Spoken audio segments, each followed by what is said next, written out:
43 বছর বয়সেও উইকেটের পিছনে তিনি দুরন্ত।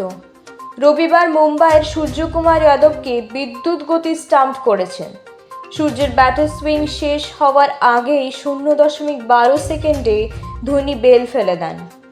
তবে ম্যাচের পর বিষয়টি এত বড় করে দেখাতে চাইলেন না ভারতের প্রাক্তন অধিনায়ক। তার মতে ওটা হঠাৎ করে হয়ে গিয়েছে। ধোনির ওই স্ট্যাম্পিং নিয়ে হইচই হলেও উইকেটরক্ষক নিজেই সেটাকে বড় করে দেখতে রাজি নন। তার মতে তিনি খুব শান্ত উইকেটরক্ষক। এক হাতে ক্যাচ নেওয়া বা ঝাঁপিয়ে বল ধরা তার পছন্দ। তিনি উইকেট রক্ষণকে সহজ সরল রাখতেই পছন্দ করেন। ধোনির কথায় ওই স্টাম্পিং হঠাৎ করে হয়ে গিয়েছে। যদি খুঁটিয়ে দেখেন তাহলে বুঝবেন ওটা দেখে মনে হবে ট্রাকের পিছন থেকে একটি চালের বস্তা যেন হঠাৎ করে পড়ে গিয়েছে। বলটা ভালো করে দু হাতে ধরতে পারছি কিনা সেটাই আসল। আমি বরাবর দু হাতে ক্যাচ ধরতে ভালোবাসি, তাই এ ধরনের স্টাম্প করতে ভালো লাগে।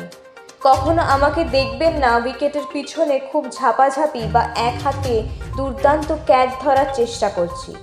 কিপার হিসাবে আমি বেশ শান্ত এবং সেটাই ভালো লাগে আমার। ধোনি জানিয়েছেন, উইকেট কিপিং না করলে তার নিজেকে কেমন নিষ্কর্মার মতো লাগে। উইকেটের পিছনে থাকলে খেলাটা ভালোভাবে বিশ্লেষণ করতে পারেন এবং অধিনায়ককে পরামর্শ দিতে পারেন। ধোনির কথায় উইকেট রক্ষণ বেশ কঠিন, সেজন্যই কাজটা আমার ভালো লাগে। উইকেট রক্ষণ না করলে মনে হয় দলের কোনো কাজেই লাগছে না, কারণ উইকেটের পিছন থেকে আমি খেলাটা সবচেয়ে ভালো বুঝতে পারি। বোলিং থেকে ফিল্ডিং সব কিছু একটা নির্দিষ্ট কোণ দিয়ে দেখতে পারি।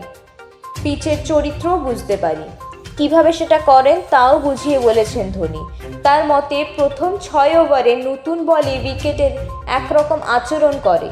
তারপর পিচের চরিত্র বদলাচ্ছে কিনা সেটা উইকেট রক্ষকই সবচেয়ে ভালো বুঝতে পারেন। ধোনির ব্যাখ্যা, পিচ কেমন আচরণ করছে সেটা আমি সবচেয়ে ভালো বুঝতে পারি। সেটা অধিনায়ককে গিয়ে জানিয়ে দিই।